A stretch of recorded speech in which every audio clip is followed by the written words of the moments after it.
নগর গড়ে ওঠে, আবার নগর হারায়। এটাই যেন সময়ের নিয়ম। বহু সভ্যতা বিলীন হয়েছে কালের গর্ভে, তবে কিছু ঘটনা থাকে অপ্রত্যাশিত, স্বপ্নের শুরুতেই শেষ হয়ে যাওয়ার সেই গল্পগুলো। মালয়েশিয়ার ভুতুরে নগরী ফরেস্ট সিটি। ঢাকঢোল পিটিয়ে শুরু করা হয়েছিল এই মহাপ্রকল্পটি। চীনের প্রেসিডেন্ট শি জিনপিং এর স্বপ্ন ছিল সিঙ্গাপুর সীমান্ত ঘেঁষে মালয়েশিয়ায় গড়ে উঠবে এক অত্যাধুনিক ও পরিবেশ বান্ধব স্বপ্ননগরী ফরেস্ট সিটি। চীনের বৃহত্তম রিয়েল এস্টেট সংস্থা কান্ট্রি গার্ডেনের উপর ছিল এই বিশাল প্রকল্পের দায়িত্ব। তাদের লক্ষ্য ছিল 4টি কৃত্রিম দ্বীপ জুড়ে 7 লক্ষেরও বেশি বাসিন্দাদের জন্য বিলাসবহুল শহর গড়ে তোলা, যেখানে থাকবে golf course, water park, office ও রেস্তোরাঁ। মোনাকোর চেয়েও 4 গুণ বড় হওয়ার কথা ছিল এই প্রকল্পের আকার। 2015 সালে নির্মাণ কাজ শুরু হলেও শুরুতেই বড় ভুল করে কান্ট্রি গার্ডেন।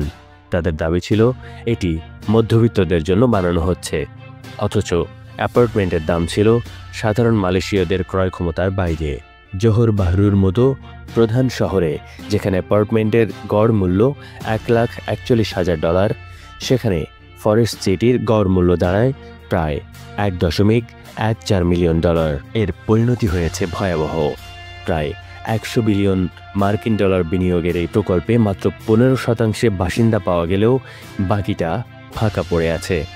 বড় বড় আকাশচুম্বী অট্টালিকা, শপিং মল, বিজনেস স্কুল এবং রিসোর্ট থাকলেও নগরের আসল উপাদান মানুষ নেই।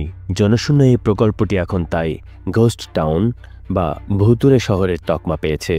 শহরের আশেপাশে এখন আর মানুষের আনাগোনা নেই, তবে আছে কুমিরের ভয়। বাসিন্দারা জানান এই জায়গাটা গা ছমছমে, দিনের বেলায়ও হলওয়েতে অন্ধকার লাগে। এই বিপর্যয়ের পিছনে রয়েছে কিছু বিশেষ কারণ।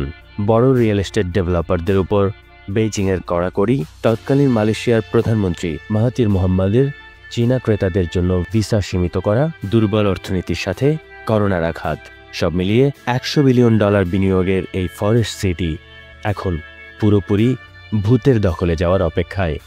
Desk report, chief TV.